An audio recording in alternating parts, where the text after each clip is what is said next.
Okay, how tall is JMS? Go ahead and pause anytime you need to. Take a second, write down the title, and let's get started here. So here I am. I measured myself at 64.5 inches. And then I took my shadow and measured it. It was 77.5 inches. From this point, you can probably start to see our triangle. Just got to put the hypotenuse on here. By the way, what type of triangle is the only type that the Pythagorean theorem works on? If you guessed right triangle, you are correct. That's the importance of measuring how high it is. We have to make sure we measure it with a right angle, perpendicular height to the ground, to the base of your triangle. Okay, so over here we've got JMS building. We're trying to find the height of the building, measuring the shadow. I measured that at 34 feet and 4 inches. Again, you can probably imagine the triangle there. First thing we're going to have to do, this is in feet and inches. We need it to be in all inches.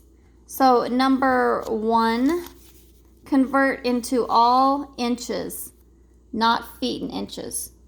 Remember, 12 inches equals 1 foot. So go ahead and convert 34 feet, 4 inches into all inches. So I'll take the 34, multiply it by those 12 inches.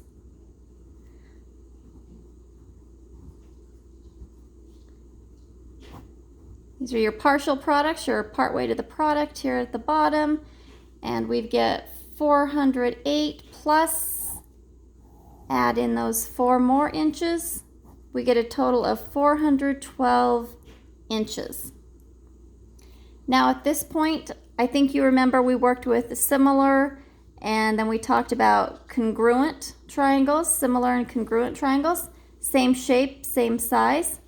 That's what we're going to use now. I'm going to take the triangle, go ahead and sketch it out. 77.5 for the B bottom base of the triangle to the perpendicular height, which was myself. This is the small triangle, and we'll call this other one the large triangle. Sure, some of this is starting to kind of come back to you. Same shape, different size, they're congruent. It's not the best drawn triangle, that's okay. 412 inches for the B bottom base. It's perpendicular height, that's what we're looking for. So in this case, let's set up our proportion. Remember, all the small triangle information will go on top. So I'm going to do the B bottom base, 7.5, and then the height, 64.5. Set up the large triangle information on the bottom. So this was the base of the small, the base of the large goes here, and that's what we don't know. That's what we're solving for. We're going to use some cross products here. So 77.5 times x would be 77.5x equals, multiply that together, 26,574 is what the calculator told me. X is not by itself yet. The opposite of 77.5 times x would be to divide the 77.5. Opposite of timesing it, divide, cancels out. Do it to one side, it's an equal, it's a balance, and do it to the other. We end up with x equals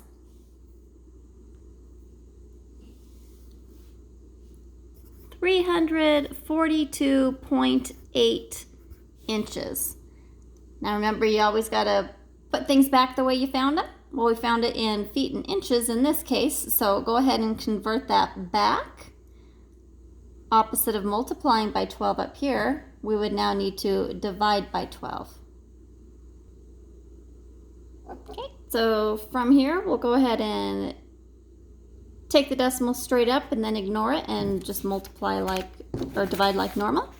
3 is not big enough for 12. 34, it is. We're gonna go ahead and do 2. 2 times 12, 24, gives me a difference of 10. 10's smaller than 12, I did it right. Go ahead and bring down the next one. 102, what times 12? Let's see, 8. 8 times 12 is 96. And that gives me a difference of 6. And still ignoring the decimal.